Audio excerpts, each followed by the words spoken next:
سابق chief inspector civil aviation کے تہلکہ خیز انکشافات۔ کہتے ہیں کہ پائلٹ شراب نوشی کرتے تھے، میں نے انہیں خود کاکپٹ میں پکڑا۔ پالپا اور MQM کے لوگ دھمکیاں دیتے تھے، میری وارننگ کو نظر انداز کیا گیا، جس کے بعد کھٹمنڈو میں حادثہ ہوا۔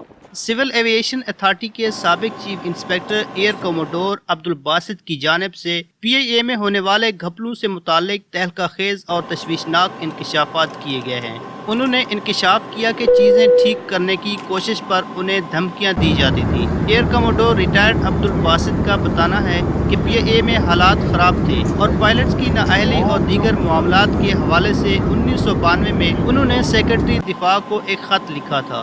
اس خط میں انہوں نے خبردار کیا تھا کہ اگر معاملات ٹھیک نہ کیے گئے تو حادثات رونما ہو سکتے ہیں، لیکن ان کے خط پر کوئی ایکشن نہ لیا گیا اور پھر 3 ماہ بعد ہی کھٹمنڈو میں PIA کے طیارے کو ایک حادثہ پیش آیا۔ ایئر کوموڈور ریٹائر عبدالباسط کا مزید کہنا ہے کہ خرابیوں کی نشاندہی کرنے، انہیں ٹھیک کرنے کی کوشش پر پالپا اور MQM کے لوگوں کی جانب سے دھمکیاں دی جاتی رہیں۔ ان کے جنرل مینیجر کی بیوی کو MQM کے لوگوں نے دھمکیاں دی کہ اگر ہمارا آدمی پاس نہیں کیا تو تمہارے شوہر کو مار دیں گے۔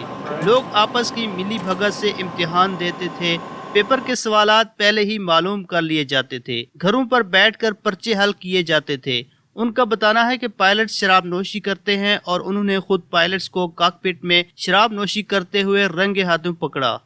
سابق چیف انسپیکٹر سول ایویشن یہ سب انکشافات کرتے ہوئے آپ دیدہ ہو گئے۔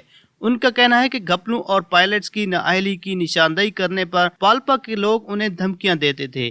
ایک مرتبہ ایک پائلٹ میرے پاس روتے ہوئے آیا اور کہا کہ سر سینئر پائلٹ مجھے مروا دے گا، وہ کلر بلائنڈ ہے۔ ایئر کوموڈور ریٹائرڈ عبدالباسط یہ تمام انکشافات کرتے ہوئے آپ دیدہ ہو گئے اور کہا کہ ابھی بھی وقت ہے کہ اس ادارے کو بچا لیا جائے۔ لوگ حکومت کو بلیک میل کر رہے ہیں کہ یہ معاملات نہ اٹھائے جائیں ورنہ دنیا میں بدنامی ہوگی، جبکہ حقیقت یہ ہے کہ بدنامی کے ڈر سے معاملات دبانے کی وجہ سے ہی آج PIA کے حالات ابتر ہو چکے ہیں۔